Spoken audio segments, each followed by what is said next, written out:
Blood pooled beneath Jack Harlow's body as he dragged himself from the smoking escape pod. The crash had torn open his side. Each breath burned. The alien sky above him swirled with purple clouds and 2 small moons. "Still alive," he muttered, pressing his hand against the wound.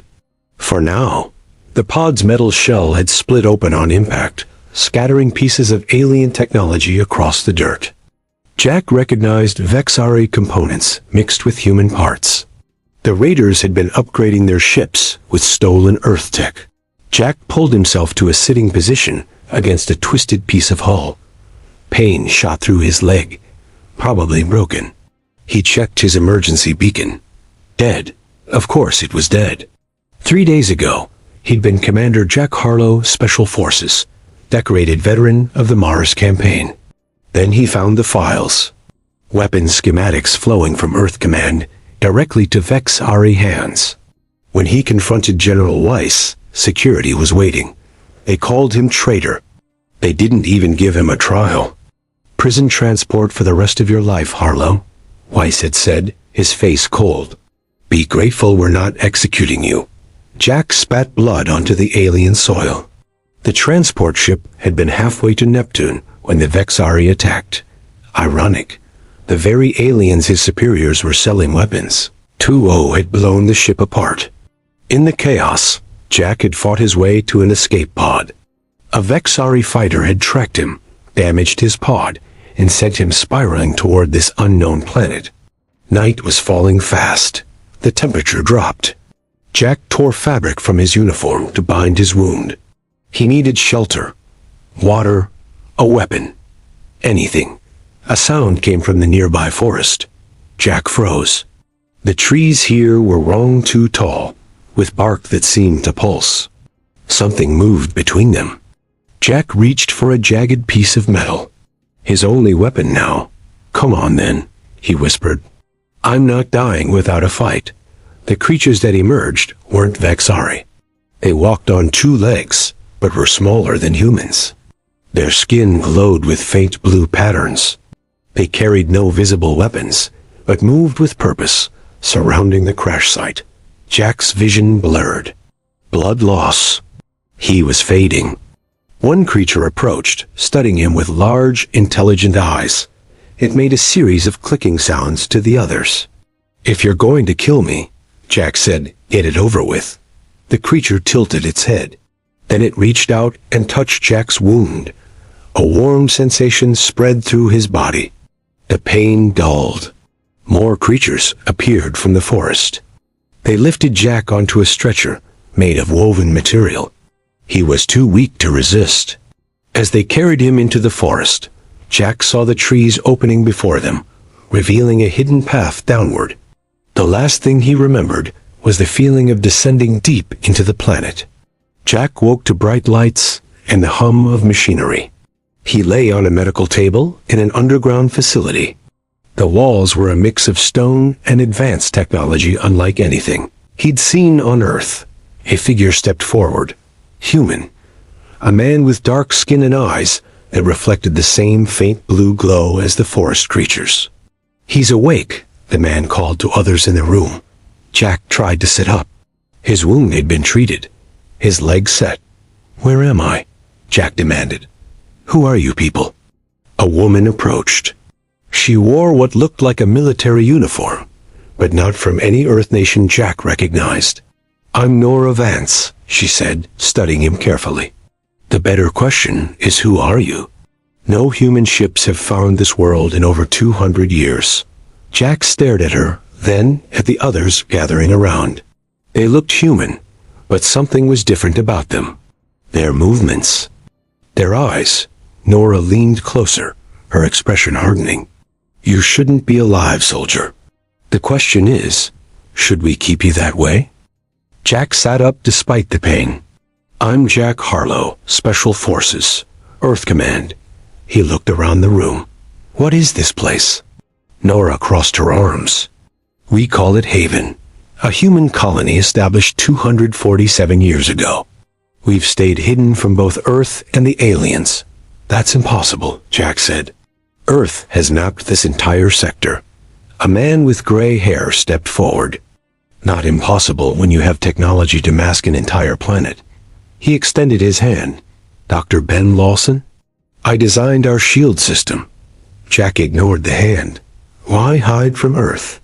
Our founders fled Earth's wars, Nora said. They found this planet and its native species. She gestured to one of the glowing creatures standing nearby. The Lumina. They taught us how to use the planet's resources. Jack noticed the walls were lined with strange crystals that pulsed with energy. The medical equipment looked decades beyond Earth technology. We've been watching both human and alien communications, Ben said. We know about the war. About the Vexari. Jack's face darkened. Then you know they're butchers. They've destroyed 3 colony worlds. Nora and Ben exchanged looks. There's more to that story, Nora said. But first, can we trust you? Our sensors detected weapons fire before your crash. Someone shot you down. Jack explained about discovering the weapons trade, his arrest, and escape during the Vexari attack. Earth Command is selling weapons to the Vexari? Ben looked shocked. Why would they arm their enemy? Money? Power? I don't know, Jack said. But I need to get back and expose them. Nora shook her head. The Colony Council will decide that. For now, you stay here. Over the next week, Jack recovered and explored the underground city. Thousands of people lived there, descendants of the original colonists. They had built a society that blended advanced technology with respect for the planet. Jack trained with their defense force, learning to use weapons powered by the same energy the Lumina produced naturally. The colonists moved differently than Earth soldiers, faster, more fluid. Your body adapts to the planet's energy field, explained Kai, his combat instructor. After generations here, we've changed. Jack learned quickly. His military training, combined with the colony's techniques, made him formidable. One night, alarms blared through the city. Jack ran to the command center where Nora stood before a large screen. Vexari scout ship, she said grimly. They must have tracked your pod's radiation signature. They'll report back to their fleet, Jack said. Not if we stop them. Nora turned to him. Ready to fight? Jack nodded. Always. They led a small team to the surface. The Vexari had landed in a clearing and were scanning the area. 8-foot-tall humanoids with gray skin and enhanced armor. They can't detect the city entrance, Kai whispered. But they'll find it eventually. Not today, Jack said, raising his energy rifle. The battle was quick and brutal. The colonists moved like shadows, their weapons cutting through Vexari armor. Jack fought alongside them, covering their flanks.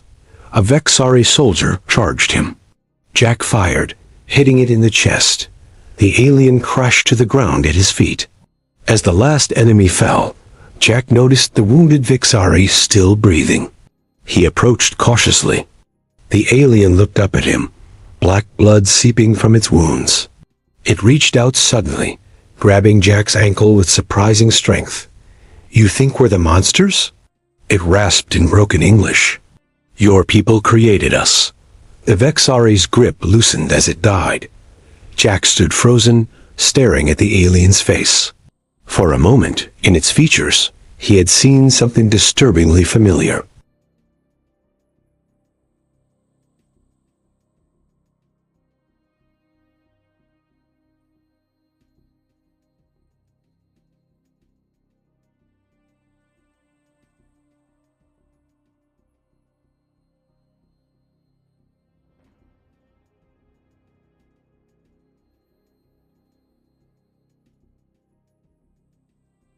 The archives, Nora said.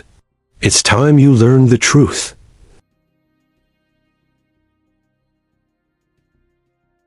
Ben and 3 other council members waited for them. The door slid open to reveal a vast chamber. The walls were lined with technology that looked both incredibly advanced and strangely old. This facility was already here when our founders arrived, Nora explained. Built into the planet's crust. Jack followed them to a central platform. Ben activated a control panel, and holographic images filled the air around them. Humans were here before, Ben said. Thousands of years ago. The images showed Earth scientists in old-style lab coats working in facilities similar to this one. Project Genesis. Ben continued. Earth's first attempt at genetic engineering for space colonization. Jack watched as the images showed DNA strands being manipulated, embryos growing in tanks. They were creating a new human, Nora said. One that could survive harsh environments, stronger, faster, more resilient.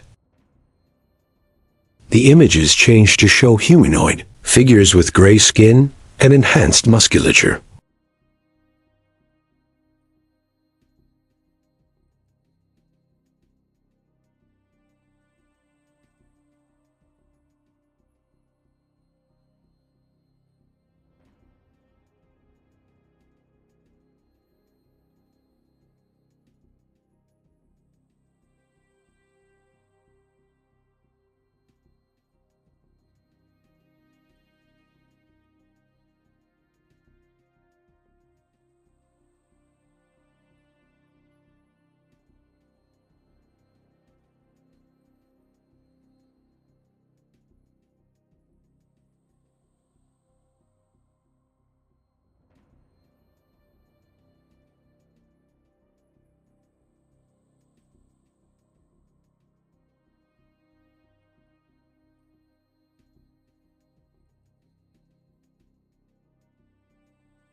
A holographic display showed hundreds of Vexari ships moving through space. They're heading for Earth, Kai said. Full invasion force.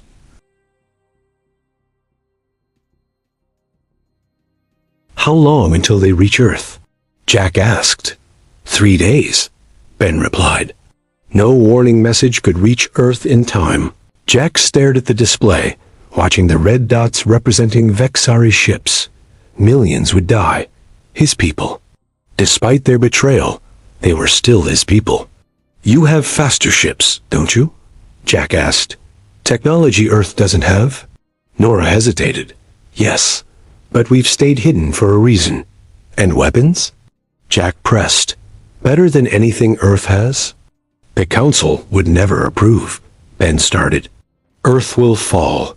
Jack cut him off. And then the Vexari will find this place eventually. You know they will. The room fell silent. Jack looked at each face, then back to the fleet display. I need to go back, he said, not just to warn them, to save them. The Council will never give you our technology, Ben said. Jack turned to face them all, his eyes burning with determination. I need a ship, not to warn them, to save them. And I need your most advanced weapons. The ones even Earth doesn't know exist. The colony ship cut through space faster than any Earth vessel could travel. Jack sat at the controls, watching the blue energy field that surrounded the ship as it moved between normal space. Approaching Earth orbit, the ship's computer announced. Vexari fleet detected. Jack looked out the viewport. Hundreds of Vexari warships surrounded Earth. The planet's defense platforms were already firing, but they were outmatched. Explosions lit up the darkness as human ships were destroyed. Computer, activate stealth systems, Jack ordered. The ship's hull changed color, blending with the blackness of space. Jack guided it through the battle, dodging debris and weapons fire.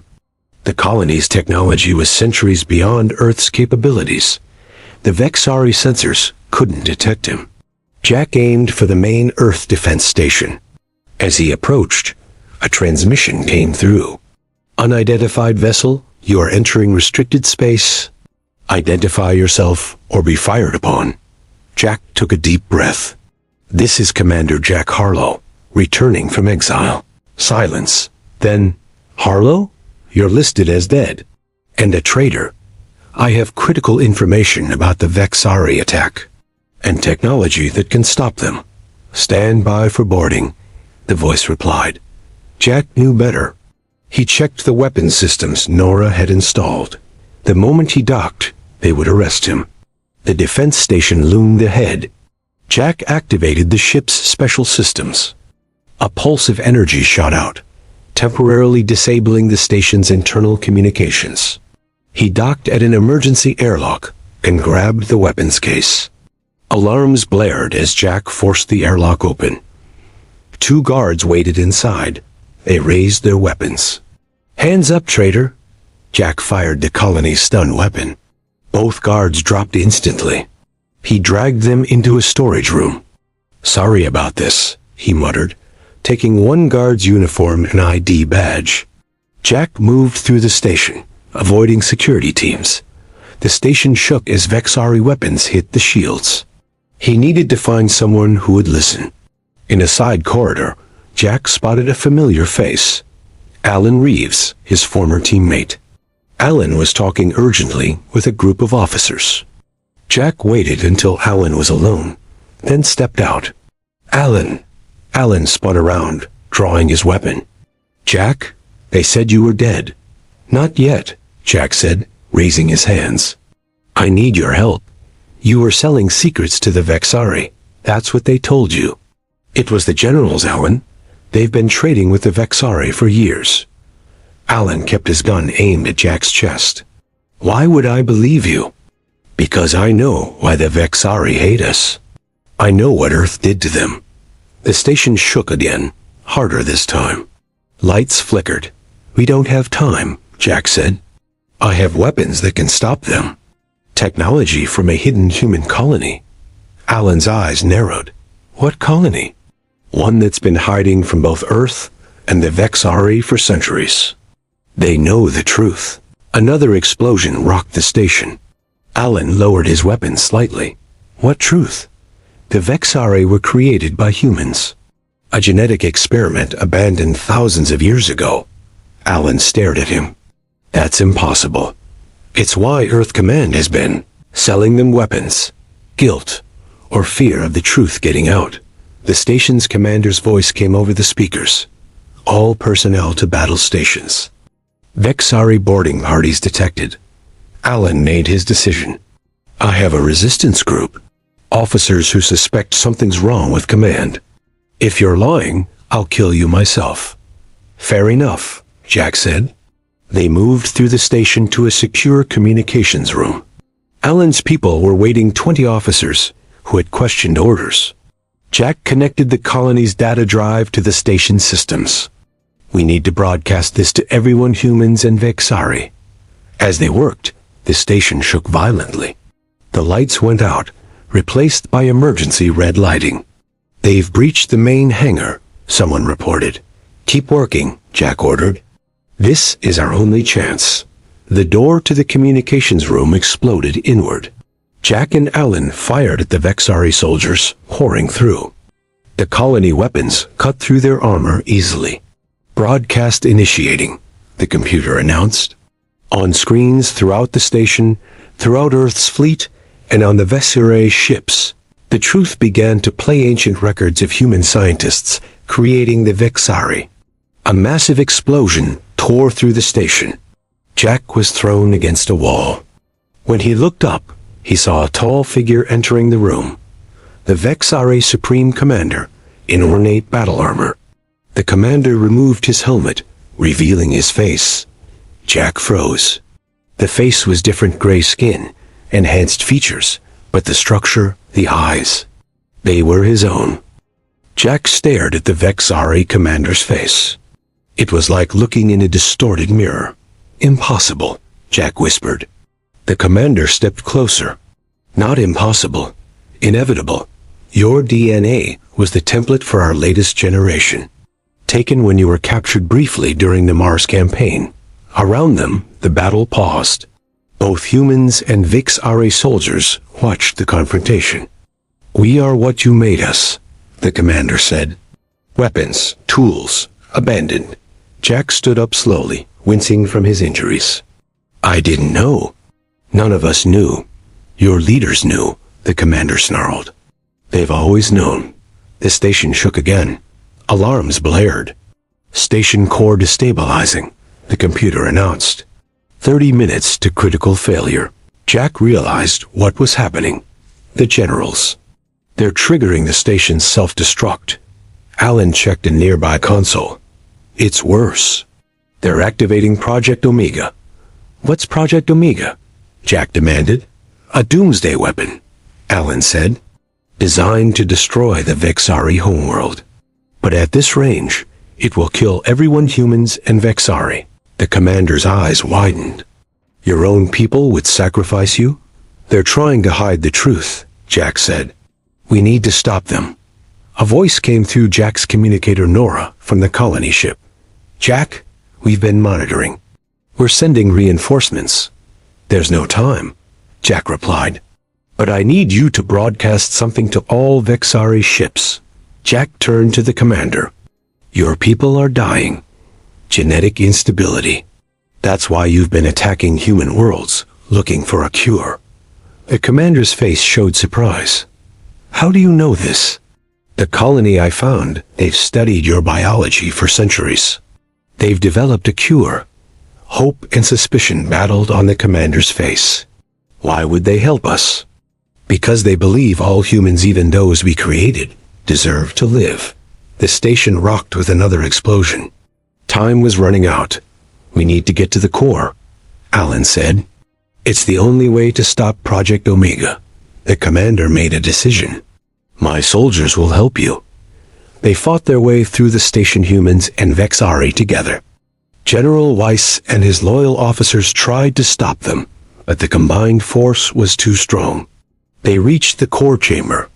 The weapon was already powering up, a sphere of deadly energy growing in the center.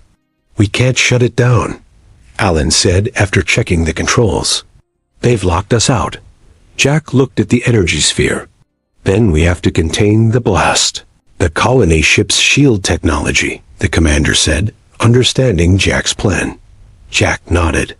But someone needs to stay to activate it manually. The commander stepped forward. I will stay. No, Jack said. Your people need you to lead them to peace. He turned to Alan. Get everyone out. I'll handle this. Alan protested, but Jack pushed him toward the exit. Go. That's an order. As they evacuated, Jack connected the colony technology to the core. The shield would contain the explosion, but the radiation would be lethal to anyone inside. Jack worked quickly as the countdown reached its final seconds. The shield activated, surrounding the core in a blue energy field. Pain shot through Jack's body as radiation flooded the chamber. He collapsed against the control panel. Through the chamber's viewport, he saw Earth ships and Vexari vessels no longer firing at each other. On the screens, colony ships had arrived, broadcasting the cure to the Vexari fleet. Jack smiled as darkness closed in. He had done it. He woke to bright lights and the sound of medical equipment. Impossible. He should be dead. Jack turned his head to see Nora standing beside his bed. On the other side stood the Vexari commander. How? Jack asked, his voice weak. The colony's medical technology, Nora explained. Combined with Vexari regeneration techniques. We work together to save you, the commander added. As you work to save us all. Jack looked past them to a viewport. The colony planet was visible below. Ships from Earth and Vexari worlds orbited peacefully. Peace negotiations have begun, Nora said. The colony is serving as neutral ground. And the truth? Jack asked. Known to all now, the commander said. We cannot change our past, but we can choose our future. Jack sat up slowly. His body felt different, stronger. The commander noticed his confusion. You are like us now, he explained. Part human, part Vexari. A bridge between our peoples. Jack looked at his hands, the same yet changed. Like humanity itself. 3 branches of the same family, Nora said. Earth humans, colony humans, and the Vexari. All finding their way back to each other. Outside the window, the twin moons rose over the colony world. A new day for all of humanity.